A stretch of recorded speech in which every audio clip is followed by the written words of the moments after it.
We're going to have funerals in the normal course of life. That's just to be expected. And we have had some that people were at the end of their life, and while we miss them, we also are glad that they are with the Lord. And then there have been some where the circumstances were unexpected, of course, particularly painful, and all of that.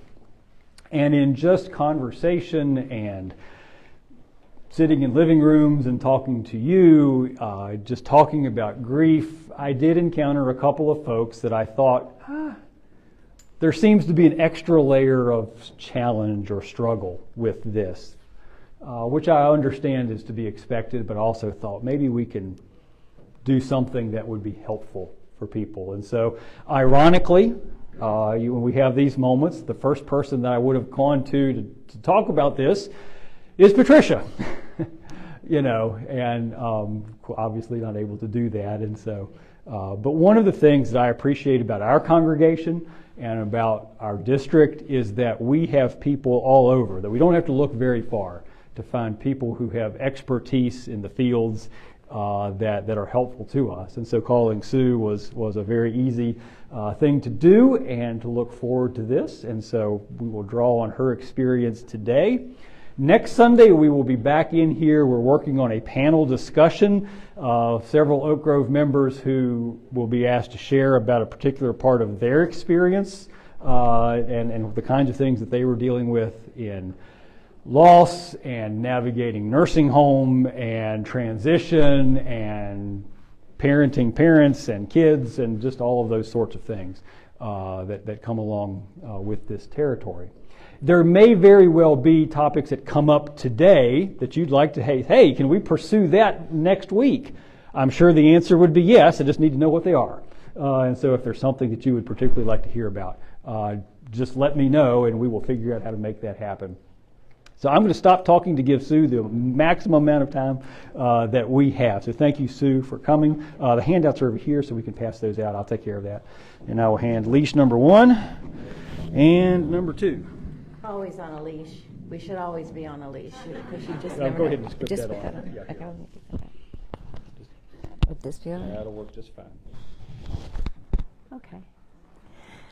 Well, I'm very grateful to be here. One of the things that I love about the Church of the Brethren is how much we are in each other's presence outside of our own churches and outside of Sunday, so that when I come here, I do feel like I'm home. I've been here many times before. You all have hosted a number of Good Samaritan Hospice events, and for that we are grateful too. So it did not escape me as I was riding over here that Patricia would have been the person to do this, to come and share with you. So I feel like in a way I'm walking on her shoulders, that she's holding us all up in her own ways. And I think it's good to know that she is not forgotten. She is very much still a part of this congregation. Will be as long as somebody says her name. So don't ever be afraid to say the names of the people that you love who are no longer here. So I have a really big handout. Did you all get it? So, I believe in conservation of trees. And it's also just easier to do it like 4 to a page. So we're going to kind of walk through this and hit a few high spots, and I would really prefer that this be a conversation. I don't pretend to be an expert in grief. I know my own grief. I know what I've been through, but that is certainly not your experience. And so we're all experts in our own grief, and I want you to remember that.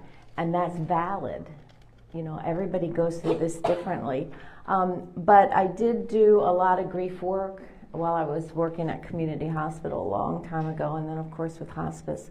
And sometimes what I find is the best way to deal with grief is to normalize it, to know enough about the grief process to be able to say, this is normal. You know, you will get through this. You may never get over something, but you will get through it. So some of what we're going to talk about today are just some facts about grief, so to speak.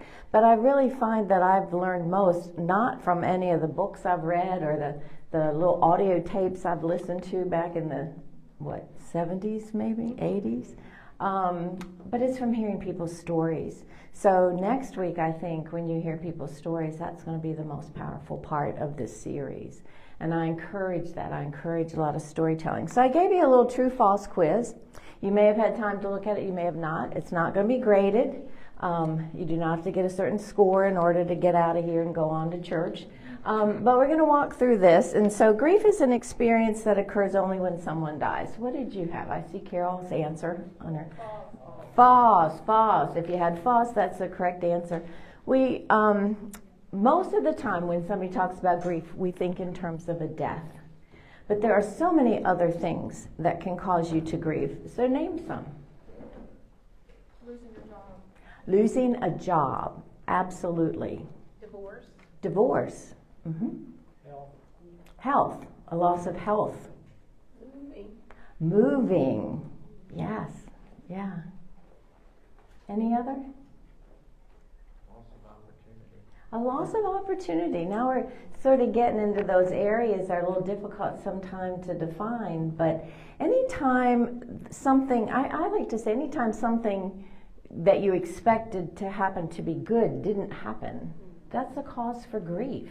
So if you were expecting an opportunity, maybe you're expecting to go on a vacation that you'd planned for years and that doesn't fall through, there's going to be some grief to that, and that's okay. And some people say, well, I was just a little sad about it. Okay, but let's name it. Sadness is also grief. So it's just a myth to think that it's only when someone dies. And I think as a church, we really need to pay attention to some of those non-grief losses. Nobody said a pet. Nobody said a pet. That's oftentimes first on people's minds when you think about that. But pets can, the loss of pets can cause tremendous amount of grief. So just name it. Just say it's okay. The second, grief and mourning are the same experience. Now that assumes you know what they are, and we'll talk about that. But if I were to say to you, grief is what happens on the inside. You know, the sadness, the anger, and we're going to talk about some of those feelings, or what the writers say, what the thanatologists, those people that study death and dying, say. We're going to talk about what they say are manifestations of grief, but it's what happens on the inside, and it's fairly universal, I would say. But mourning is how it is expressed. So they're not the same thing. And mourning is very culturally defined, okay? So let me give you an example. One of the groups that I worked with for a long time was the Parents Grief Support Group. And I tried very hard to separate that group into fathers and mothers sometimes, and that people always resisted. And finally, one of the moms said to me one night, she said, you know, this is the only time when I hear my husband talk about our son, and I don't want to miss it. They were both pretty much experiencing the same thing inside. You know, the angst, the anger, the sadness, the fear. But the mourning part is the talking about it, you know, or the crying. Crying is mourning. All of our funeral rituals that we do are ways to mourn. And one of the things that does concern me sometimes is that we're trying to minimize mourning now.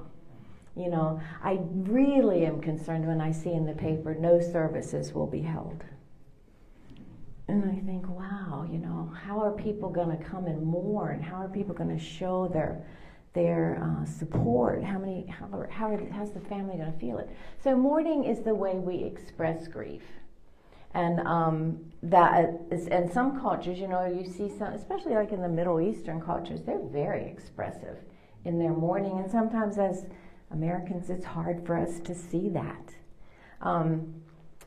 How many of you remember President Kennedy's death? I think probably most of us in this room. And for many of us, that was our first, shall we say, corporate community grief. But I just remember how stoic Mrs. Kennedy was. And at the time, I thought that was great, you know. And as I've learned more about grief, I wonder what happened behind closed doors. How did she really feel? So grief and mourning are two different things, and we have to, or they're part of the same thing, but they're not the same. So part of what we have to talk about too is how do we mourn. Next week, when you have the panel and people tell stories, that's a way of mourning, is to talk. And we can talk a little bit about that more, about how do you work through grief. The third statement, grief is the same regardless of the kind of loss. For example, the death of a parent results in the same kind of grief as that following the death of a child, or the loss of a spouse through divorce is the same as the loss of a spouse through death, etc., etc., etc. No. See, you guys didn't need to come today. You know the answers.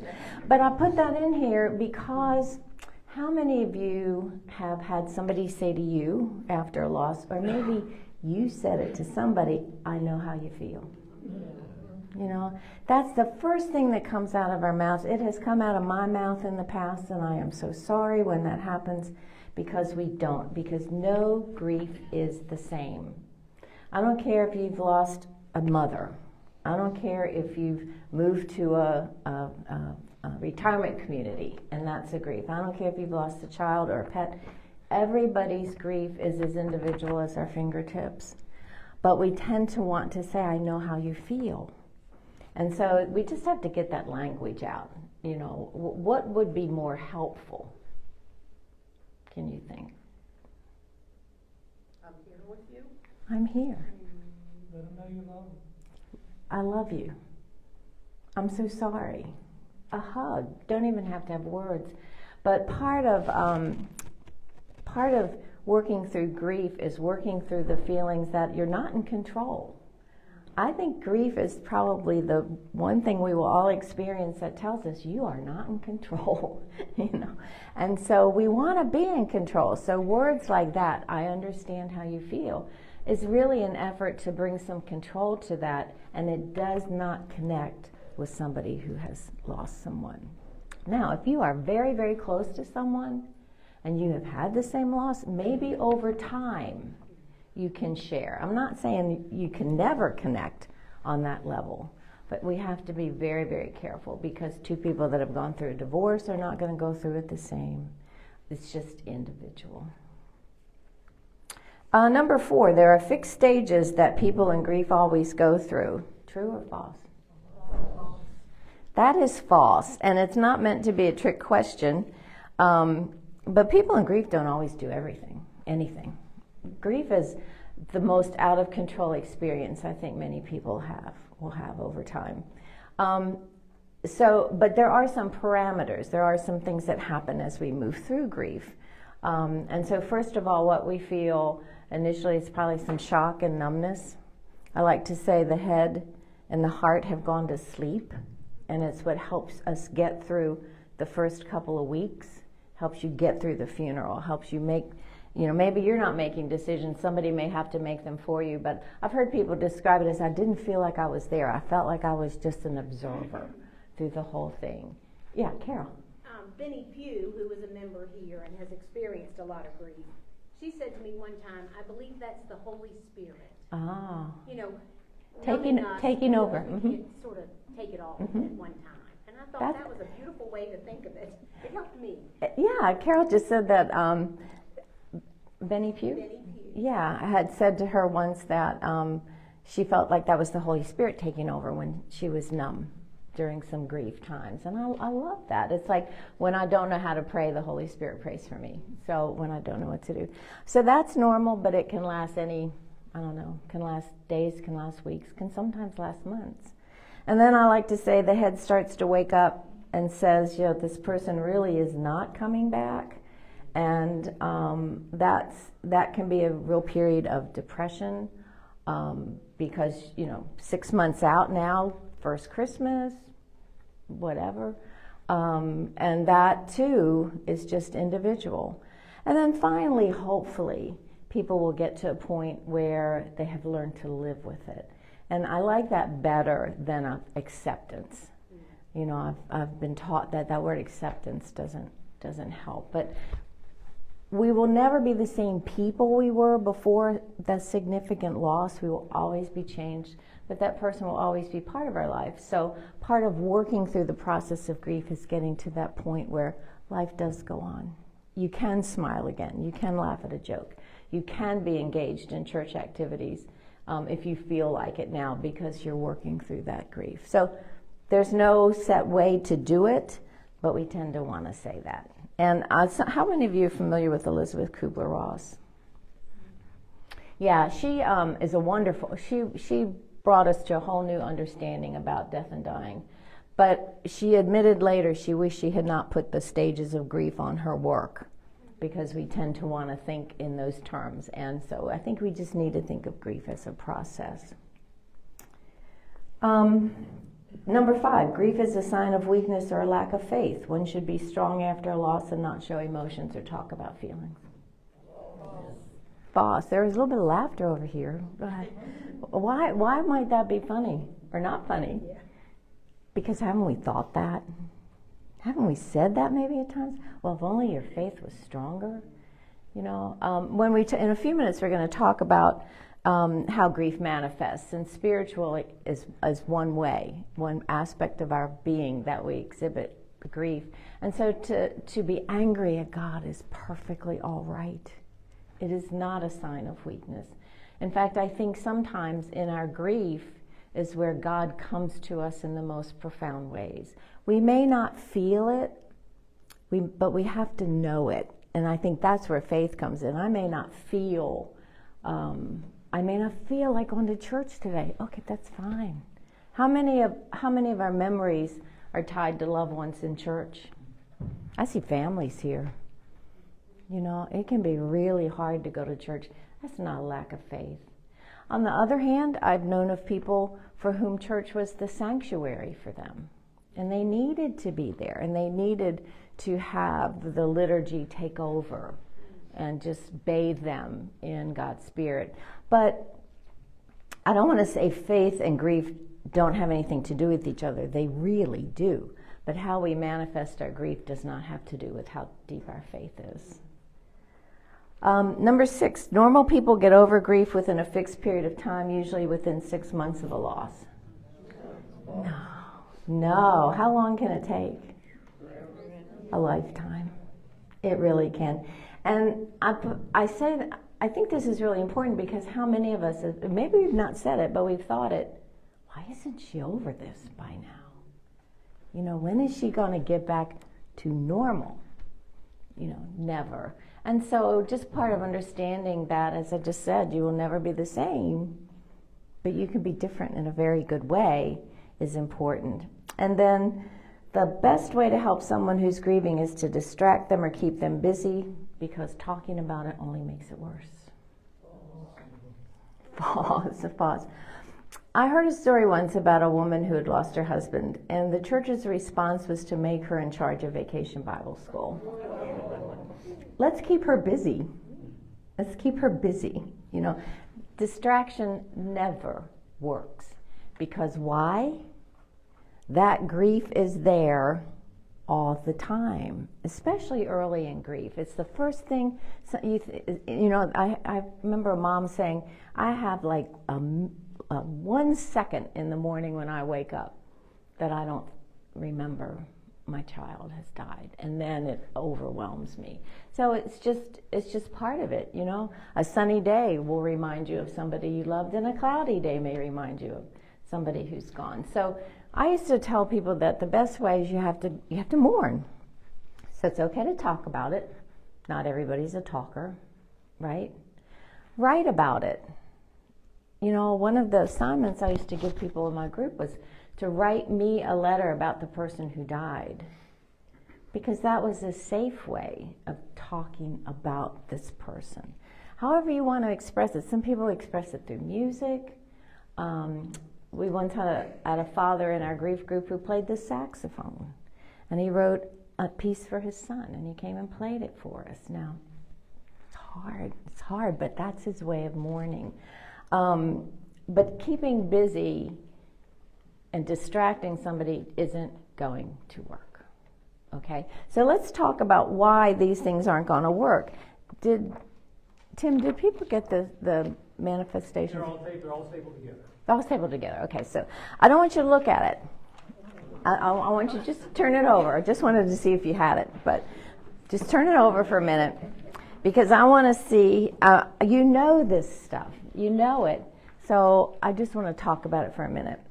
So grief is a whole body experience. We experience grief physically, emotionally, mentally, and spiritually.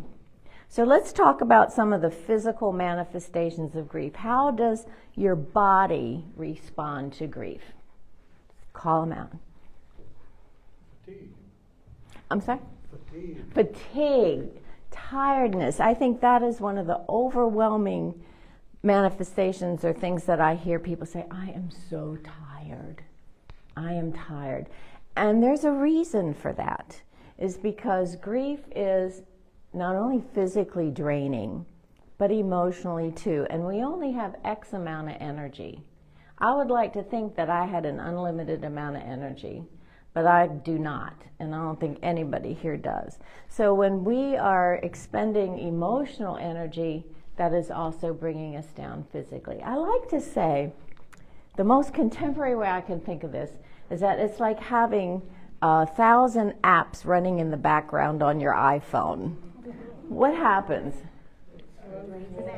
The battery depletes, right? And grief is like that. Now, the apps on your iPhone, many of them you can turn off. You can't turn grief off. It's there. Whether you know it or not, it's there. So I think fatigue is one of the most important things to remember. And that is also why you don't make somebody who's freshly grieved in charge of Vacation Bible School. What are some other physical manifestations of grief? Anxiety, yeah. And how would you describe that? How do you feel when you're anxious? It's a nervousness, it's overwhelming, it's a lot of different things. Yeah. Restlessness. Somebody said, I feel like I have butterflies in my heart. No peace. Yeah. No peace. No peace. Yeah, anxiety is a big one. And along with that comes fear.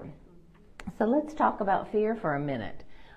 Because that is anxiety to the nth degree. And usually with fear, sometimes, not always, but usually with fear, there is a specific thing. Anxiety is sort of free-floating in a way. But people can sometimes name what they fear. So what are some fears that surround grief?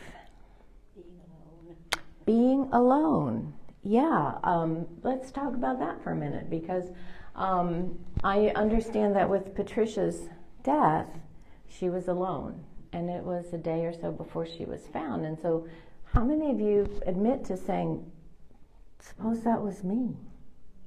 You know, I know that my husband's getting ready to go camping this week, and he will be out of cell phone range. And it is something I think about all the time. Who would know if I slipped in the shower even, you know?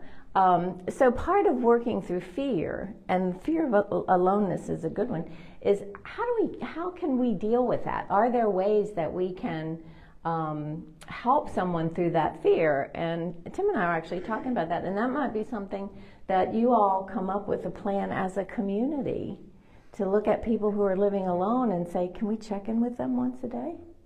Maybe. Can we pair up or whatever? There's all kinds of ways to deal with that. But fears are real, and they have to be acknowledged. And if possible, there are sometimes ways to go about resolving or at least minimizing those fears. What are some other fears? Unknown, like new change. What are you thinking now? What are we going? The fear of the unknown, I think, is a big one, and that's hard to grasp because we don't know, you know. And so sometimes that's a matter of, you know, trying to kick in some of our spirituality. Sometimes it's just acknowledging the fear. When you name it and say, I am afraid of this, it sometimes will cut fear's power in half almost. So the fear of the unknown. I've had people say, I'm afraid I'm never going to work through, I'm never going to feel happiness again. Or I'm never going to, one of the fears I think that people legitimately have sometimes are financial. You know, you lose a spouse or you lose a child or something, how does that impact you financially? So financial fears are all legitimate fears. So we have to acknowledge that with grief can come a lot of fear. Other physical manifestations of grief. Somebody say eating? What about eating? Not eating or eating too much. Not eating or eating too much. Yeah, that you just, no appetite. Initially, I think a lot of times there's no appetite. And then all of a sudden, whoa, it comes back with a vengeance because it's one of our coping strategies. So changes in appetite, absolutely normal. And isn't it ironic that probably the time when you have the least appetite is when most food shows up? I've often thought that's really ironic, that we should wait 3 months and then bombard somebody with food. It's not, yeah. Mm-hmm. With the stress, the inflammation that comes with that in your body can affect your blood pressure, it affects your gout, it affects your your sugar levels, it affects everything. And so suddenly, not only are you grieving, but you're also having to deal with a whole lot of medical challenges that you really didn't have before, because that inflammation is just working really hard in your body. That is exactly right. And inflammation is a response to stress a lot of times. And we all have, I like to say, weak spots, maybe, weak systems in our bodies. And when we are in grief, those systems tend to get out of whack. And so blood pressure can go up, blood sugar can go out of whack, inflammation can arise. So you mentioned gout. If you look down here at some of these, well, I don't want you to look at it. Well, you can look. You can look. I know, I did, didn't I? What does this sound like? Palpitations, chest pain, shortness of breath, and sweating. Heart attack. That sounds like a heart attack. I actually wish that every time somebody showed up in the ER with an acute symptom or acute syndrome, they would say, have you had any recent losses? Because I think oftentimes that's what happens. So grief is a very physical experience, and we have to acknowledge that. Let's look at a couple of weight gain or loss that comes from the change in appetite. GI disturbances. If you are prone to nausea or heartburn or something, grief can exacerbate that. We've talked about exhaustion, pain, dry mouth. That's one of the increase or decrease in libido, a sex drive. Susceptibility to infection and disease, we talked about that. And crying and sighing. These are all normal. Every single one of these things is normal. But we feel so abnormal, don't we? Okay, what about mental reactions to grief? Irritability and anger. Irritability and anger. Yes. How many of you that have been through significant grief just want to say, just get away from me, don't come near, or you fly off the handle. And I'll tell you, my husband gets mad when somebody cuts in front of him and I used to, till I started working with people in grief. And so now if somebody does something like that to me, I think maybe they're grieving, because you don't know, because when you're grieving, you are not thinking straight, and you can be irritable, you can be forgetful. Well, one of the mothers in our group talked about the night she opened her refrigerator and she stood there and she said, who's got my, she started to yell at her kids, stop holding the refrigerator door open. And it was her, because you just are not thinking straight. So difficulty concentrating. Again, this is why you don't give somebody Vacation Bible School responsibility. I'm going to keep going back to that. What does this sound like? Forgetfulness, confusion, no energy. Sound a little bit like dementia? Mm-hmm. Yeah, and people who are grieving will sometimes say, I feel like I'm going crazy. In fact, there's a book called Crazy Times that's about grief. And you feel like it, but that's not the same as really having a mental health issue or something. Now, grief can certainly exacerbate mental health issues for sure, but that's not the same as this kind of a reaction. Vivid memory experiences. How many of you have had a loss and all of a sudden you have a dream, or you might smell somebody's cologne, or just all those things that bring this back are all part of the normal process. Any questions about any of this so far? Some you overanalyze interactions or experiences through the years and things that happened, how you responded, how that affected your relationship, whatever, whether it was mother, father, son, whatever it was, that Great. that you can carry with that. Right. Let's talk about guilt, okay? Because that is one of the most common expressions of grief that you will hear from people. I feel so guilty. And you've named a couple of things, past things you said and all that. What are some other things we might feel guilty about after a death? And I'm focusing on death now because that's... I didn't spend enough time with them. Mm-hmm. Shouldn't I have seen signs and gone to the doctor earlier? Oh, right. Should I have seen signs that this person's health was declining and either sent them to the doctor, taken them to the doctor earlier? Yeah. A sense of relief that they're not struggling, or that, even your caregiving is no longer there. A sense of relief. And that's something we deal with a lot in hospice, because caregiving is hard. It is so emotionally and physically draining and financially draining. And so after a death, people sometimes feel relief. Do you think that's normal? Yeah. Absolutely, but they feel guilty about it. So I want to differentiate for a minute. I want to talk about guilt, because the definition of guilt is the fact of having committed an implied offense. Okay? So there is something that you did that caused something. Okay? So let's say guilt might be very legitimate if somebody, let's say somebody had a heart attack, was complaining of shortness of breath and chest pain and whatever, and you sat there and they died. I mean, that's probably pretty extreme. But let's talk about the other side of guilt, that is regret. Okay, let's talk about regret for a minute, because that is to be sorry for something.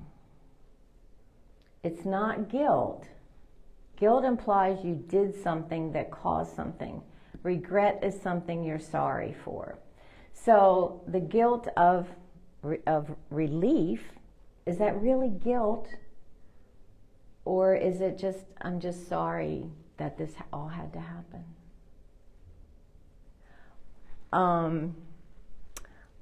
I'm sorry I didn't spend more time with them. Did that cause the death? I don't think we have that much power, Bill, that if we spent more time with somebody, they'd still be here. But that's a legitimate regret. I wish I'd called them or something. But did that cause the death? No. But to have a regret about that and say, I'm sorry I didn't, that's legitimate. But can you sense the difference between guilt, where we lay the blame on ourselves, versus being sorry for something where that is part of life? We all wish we could go back and redo things in our lives, but that's life. If I had been there, he wouldn't have fallen. If only I had been there, he wouldn't have fallen. And how often do people fall with people there? All the time. How often, I've heard this say that, well, she needs to go in a nursing home because I'm afraid she's going to fall at home. How many times do people fall in nursing homes? So you can be sorry that you weren't there, but did it cause the fall? Another one we used to hear in the hospice a lot is, I feel guilty I wasn't there when he died. Okay. Would that presence have made a difference in his death? Probably not. But you can be sorry that you weren't there because either you missed an opportunity or whatever. And I used to tell people all the time that I think people die oftentimes, maybe not always, but I think people, particularly in hospice, die when they need to. And so sometimes people have to wait for a loved one to leave the room. We saw this a lot with children. A parent can do a vigil for days, and they leave the room for 5 minutes and the child dies. And part of that is it's, just hard to let go, even at that stage. So I think it's one thing to say, I wished I had been there. But your not being there did not cause the death. So I just like oftentimes when I hear people say, I feel so guilty. Well, let's talk about that. Was what you feel guilty about a cause of something? Or can you reframe that and say, I'm sorry, I just regret. I regret I didn't have a better relationship with so-and-so or whatever. And I really think it's important because guilt eats at us. And it can really make more complicated our grief. So the next time you say, oh, I feel guilty, say, wait a minute. Is this really something I did that caused this? Or can I say, I'm sorry, I wish I had done it differently. And that's part of life. And we can always, I don't care how long somebody has been gone, we can still ask them for forgiveness. Right? They're still a part of us. We're not sending them away from our memories or our presence. I personally believe there is a very thin line between this life and the next. And a lot of that comes from hospice work and seeing that how people are oftentimes in transition. So I think that when someone significant, someone you love dies, just keeping them as close as you want them to be is fine. It's part of love. It's part of life. So, yeah, Tim. Sounds like a next step, whether it's not the next, but a next step is acceptance. That this set of circumstances happened, I might have wished it would have been this way rather than that way, but it was this way. Right. And I can now work through to accept that this set of conditions is what happened. Right, and the word acceptance we have to be a little careful of. I think that for some people they are able to go on and say, I now accept that this happened. I think there are some times when acceptance is not going to happen. And I heard that mostly with our parents' grief support group. And they would say, I will never accept this. It will never be, because acceptance implies it's okay. And they say, it will never be okay that I have outlived my child, but I've learned to live with it. And so but for some people, maybe you can. I would say, like with my parents who both died in their 80s and had hospice, I can say I accept their death. It was time in a way. Had that happened when they were in their 50s or so? Maybe not. But so I think that's very individual, but I think what you're talking about is you're working to a point where you can live with the outcome. And acceptance is fine, or I've learned to live with it. Mm-hmm. Yeah, yes ma'am. I have worked in a retirement community for many years as a CNA, and while I'm certainly no expert, I've held a lot of people when they died and dealt with a lot of hospice and a lot of death. And it is my opinion, and through personal experience of even family members, people say, well, if I just hadn't left, we've been, as you said, the vigil. I am totally convinced that many people, like so often, they wait for the family to come in, and the family's in. They finally they say, please go get you some dinner, and you leave, and they feel so guilty. I truly am of the opinion that people often wait for those people to leave, to die. I believe that it can be very intentional. Yes. That they die once they leave. I think they're waiting for them to go. Sure. Right. The intentionality of waiting for somebody to go to before someone will take their last breath before some. I honestly think that happens sometimes. Yeah. I think so. We are often relieved that the family did go to dinner. Yeah. Right. Watch them suffer so. Sure. And for those that couldn't hear that, we were talking about how some working in a nursing home or working around people who are dying will tell you that oftentimes people do wait until somebody leaves the room or whatever, and that doesn't mean that that relationship was bad or something like that, but it can be hard to leave people you love, even for those who are dying. I have seen that. So yeah, thank you for that. And that's the guilt part, which the person leaving the room did not cause the death. But yeah, you can have a regret that you weren't there. But maybe it's helpful to know that maybe that's what that person needed. They had already finished their work with you. You know, they'd already tied up all those loose ends. And now they were able to let go when you were able to let go. Yeah, a lot of life lessons that are really hard. Yeah. Yeah, so one of the things that I've seen, and it's one of the saddest things I've ever seen in my life, after our son had died, we got together with the other families who lost sons also.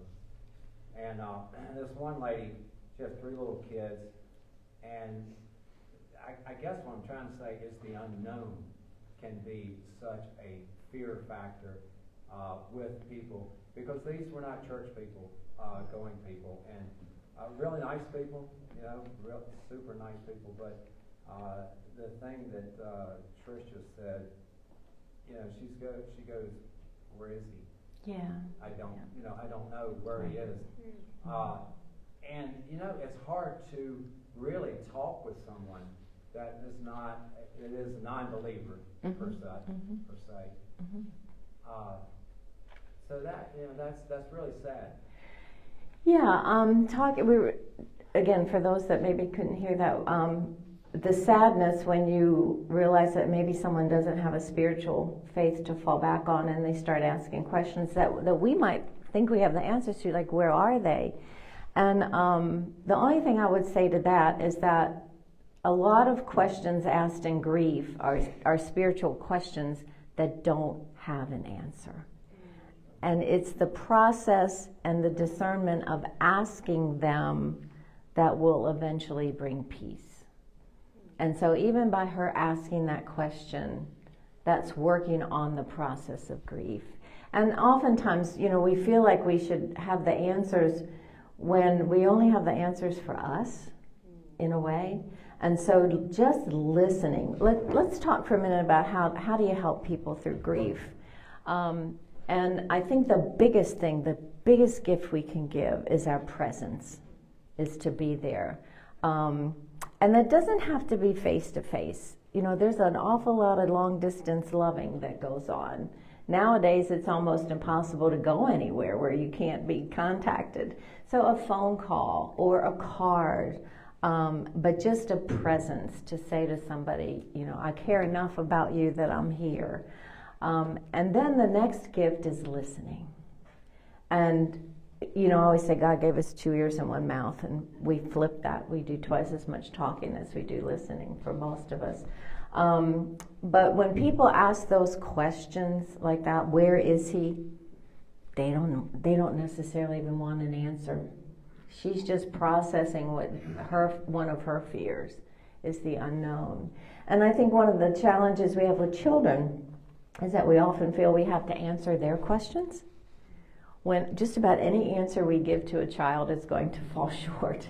And they, like us, they're just still trying to process this, you know. So those are very helpless feelings, but I want to allay our guilt at not having answers, okay, to those, because we don't. And I often, you know, people would ask me about hospice, do Christians die differently than people who are not Christian? The answer is no.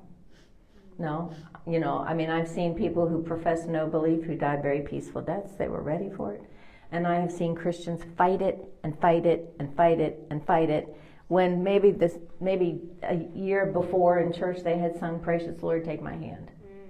You know, we have this real, I don't know, what's the word?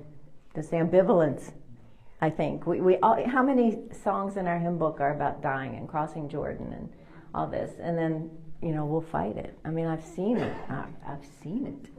So, again, those questions, and that gets down to the spiritual aspect of grief, are questions exactly like that. Where is he? Or why? Why? Why did this happen? That's a spiritual question. And usually there's not an answer. But in asking that question, that's a connection to God. or to the Spirit, or to whatever process you are engaging in to go through. So thank you for sharing that, because I think we often feel that as Christians we want to share.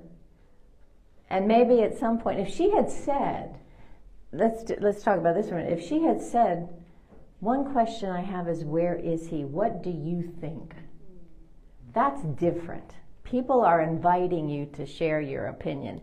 And all you can say is, what I would have to say is, I don't really know, but this is what I think, or this is what I feel. Because beyond that, if they're just throwing that out there and they don't say, what do you think? They don't want what you think, usually. Any questions about that? Let me hit on a few ways that grief also manifests itself. And this is the social realm. Loneliness, isolation, withdrawal, apathy, and sometimes distrust. And so why do you think that is? Why do you think sometimes people in grief just need to withdraw for a time? Our sister-in-law, Carolyn, gets people asking her the weirdest questions, like, are you going to sell your house? So she doesn't want to be around people sometimes because of the nosy questions they ask that make absolutely no sense. That's right, Julie. So sometimes it's not them, it's us.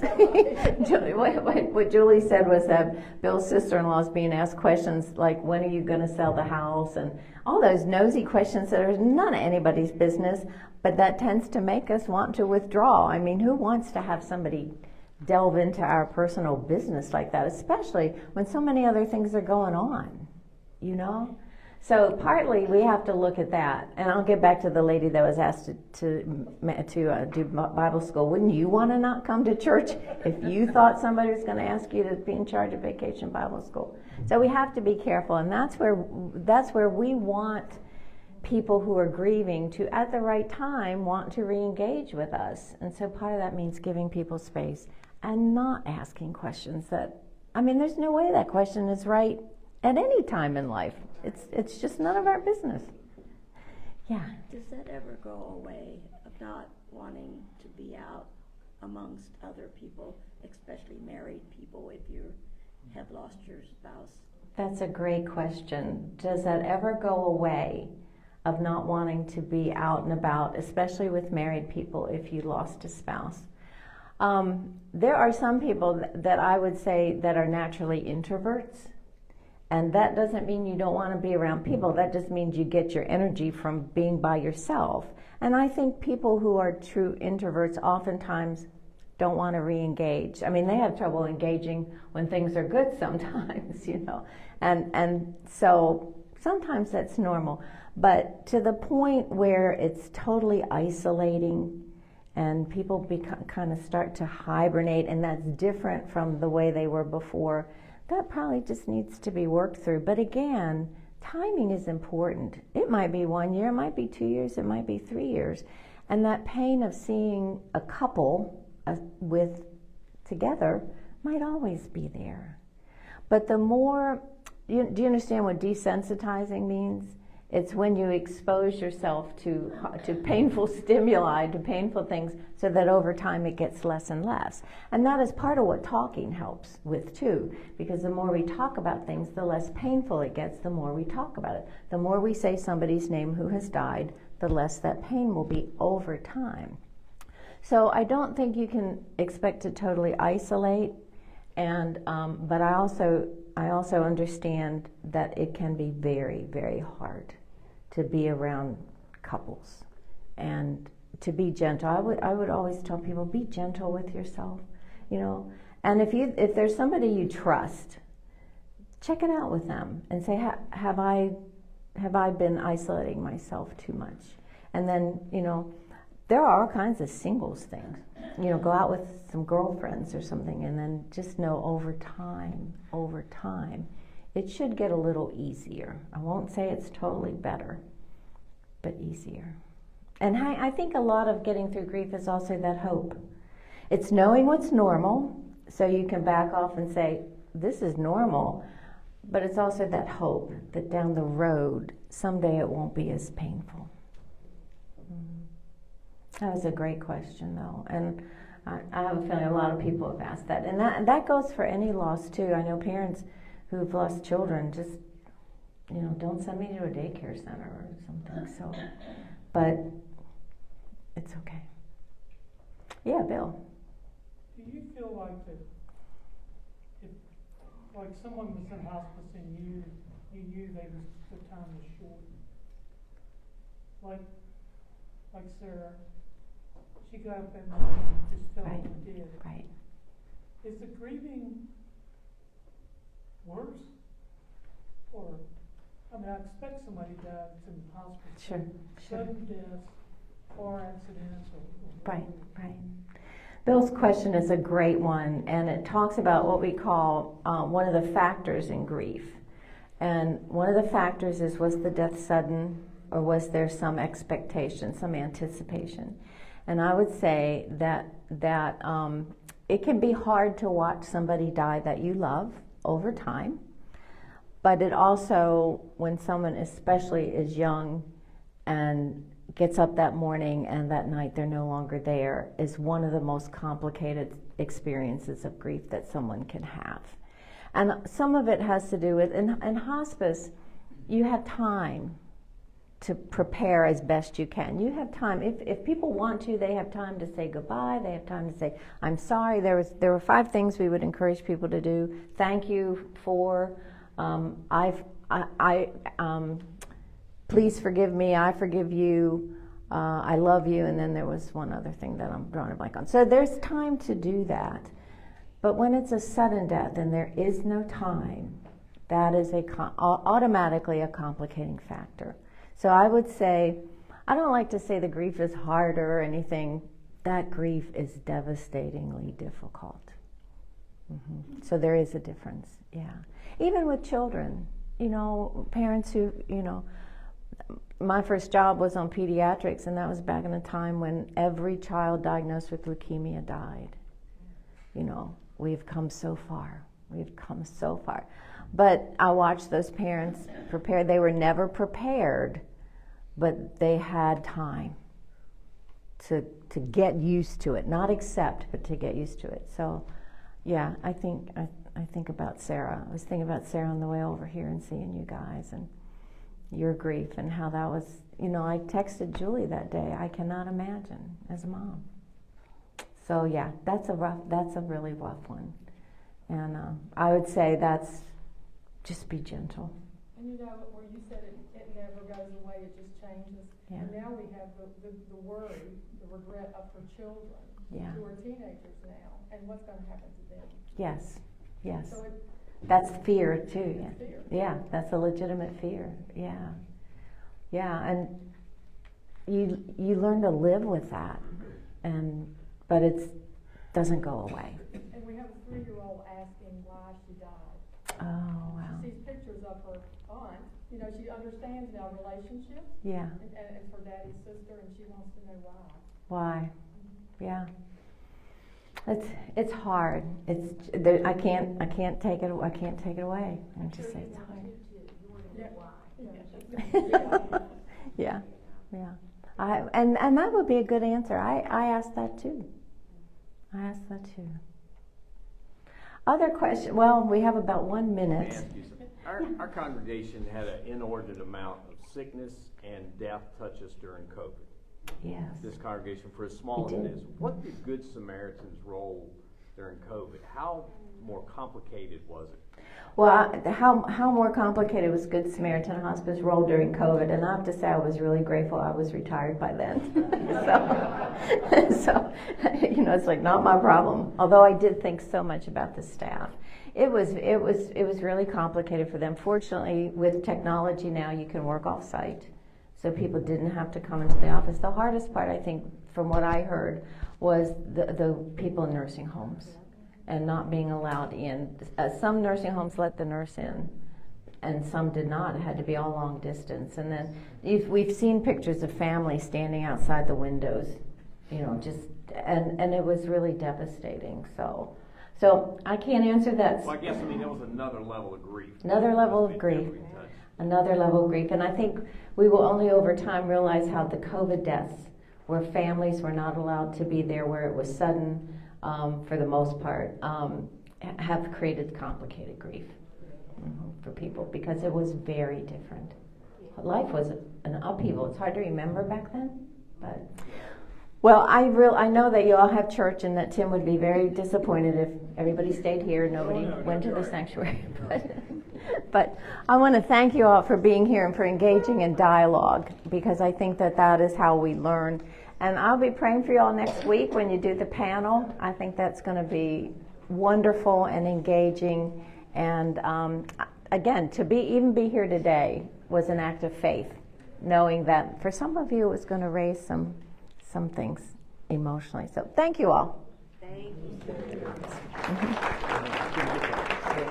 Oh yeah. I wouldn't get very far. That's right. You something would follow. So about next week, I have been intentionally slow in contacting people to be on the panel because I wanted to see where today went and how we might shape it based on today. So a couple of you I'll probably grab before the end of church. But again, if there is a particular piece, I also can imagine that we'll ask our panelists to share a little bit, but then maybe we'll just do we'll all be the panel, I suspect, in a sense. But and Carol and I'll talk this week. We'll shape this. But if there are particular pieces that you'd like to see come up, or a story you'd like to share, let me know, because we really wanted to make week 2 be more specific and unique to our needs. Okay, we'll reconvene in the sanctuary.